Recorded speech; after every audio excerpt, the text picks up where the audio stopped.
Hari ini kita berdiri di atas tangisan-tangisan masyarakat Riau yang mana ada cukong-cukong di hadap jahanam yang kemudian mencoba untuk bagaimana menguasai tanah-tanah yang kemudian berada di Provinsi Riau dengan melawan hukum, kawan-kawan. Woi, apa ya, jangan dorong-dorong gitu. Kenapa dorong-dorong saya punya pasukan itu? Udah. Pasukan tetap digali. Apa yang kemudian kawan-kawan saksikan yang dilakukan oleh abang-abang kepolisian merupakan bentuk daripada intervensi kepada gerakan kita.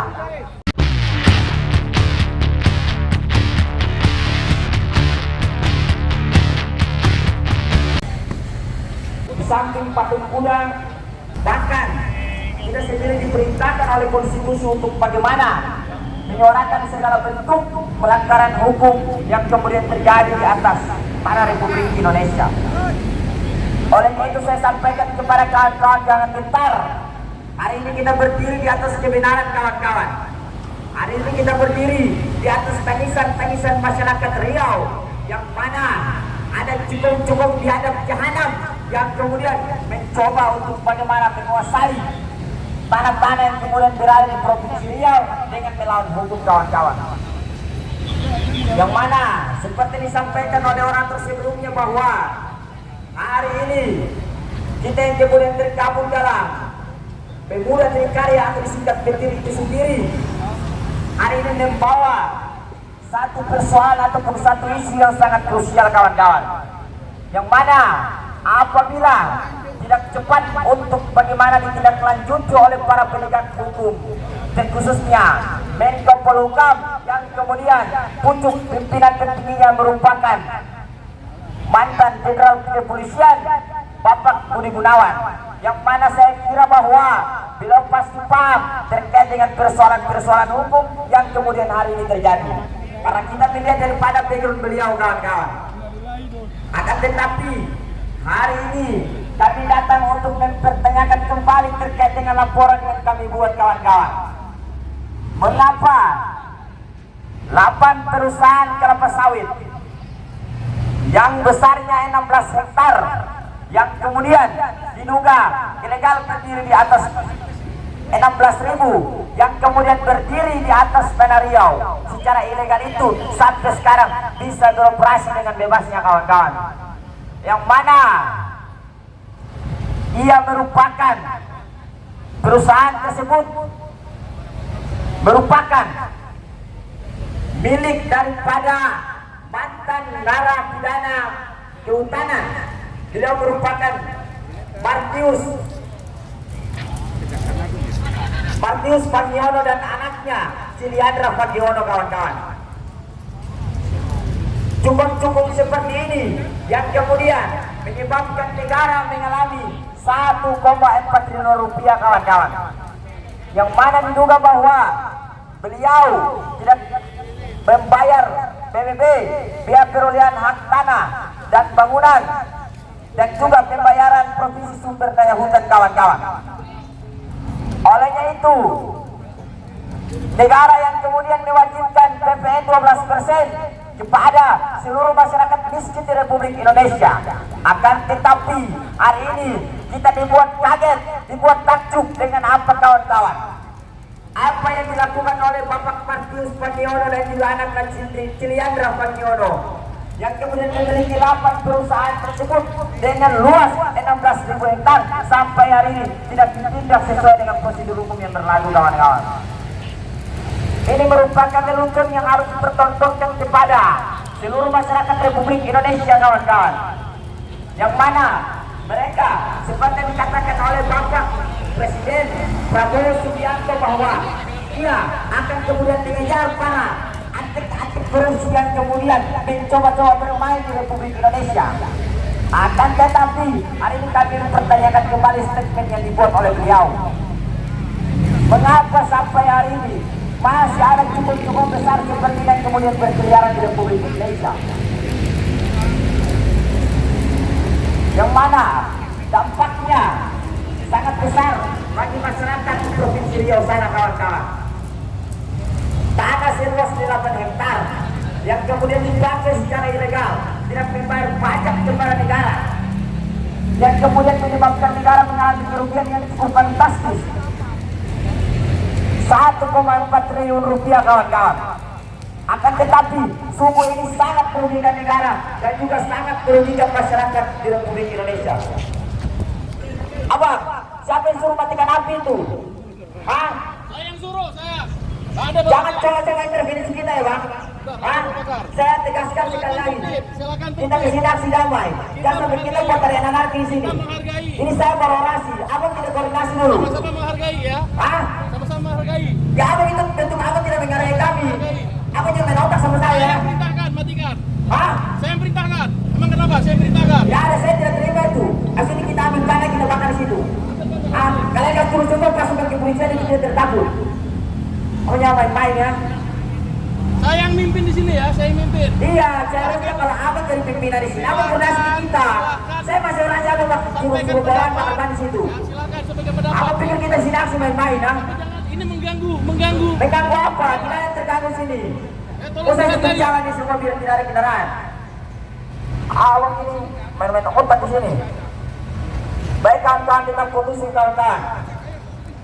Hari ini kita tunjukkan kepada Menteri Polhukam bahwa hari ini kita datang di sini tidak main-main. Hari ini kita datang di sini bukan hanya untuk berwisata kawan-kawan, bukan hanya sekedar untuk berdiri, tapi hari ini kami datang dengan kajian yang matang.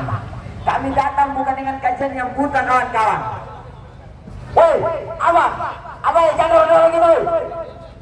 Kenapa dorong-dorong saya punya pasukan itu? Udah. Pasukan tetap di garis. Apa yang kemudian kawan-kawan saksikan yang dilakukan oleh abang-abang kepolisian merupakan bentuk daripada intervensi kepada gerakan kita, yang mana hari ini kita datang dengan baik-baik kawan-kawan. Hari ini kita datang dengan aksi damai.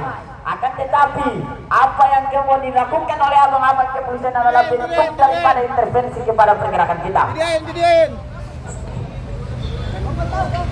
Saya tegaskan sekali lagi bahwa stop praktik-praktik represif kepada mahasiswa. Karena apa? Seragam-seragam kalian itu seharusnya kalian pakai untuk mengayomi masyarakat dan mahasiswa, bukan kemudian kembali mengintervensi. Saya tegaskan abang-abang kepolisian, bakar ban itu bukan bentuk kriminal. Seharusnya yang kalian tidak ini para koruptor-koruptor yang kemudian hari ini kami suarakan di depan sini, yang kemudian merugikan negara, merugikan keuangan negara, bukan mahasiswa. Seharusnya mahasiswa itu kalian lindungi sehingga apa?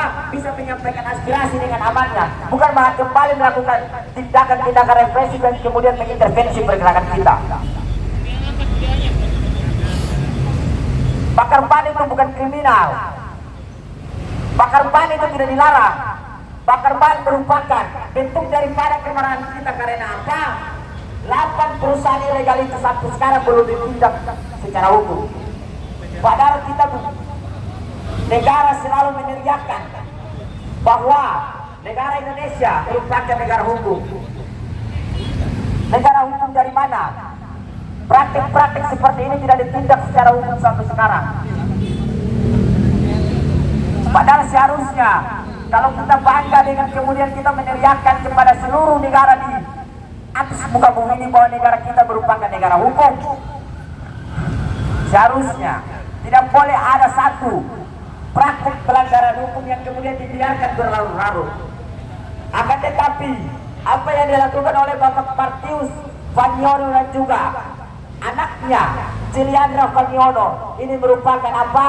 Bentuk daripada pembiaran terhadap praktik-praktik melanggar hukum di Republik Indonesia. Padahal undang-undang kita sudah jelas, undang-undang kita sudah lengkap. Apa yang kurang di negara ini?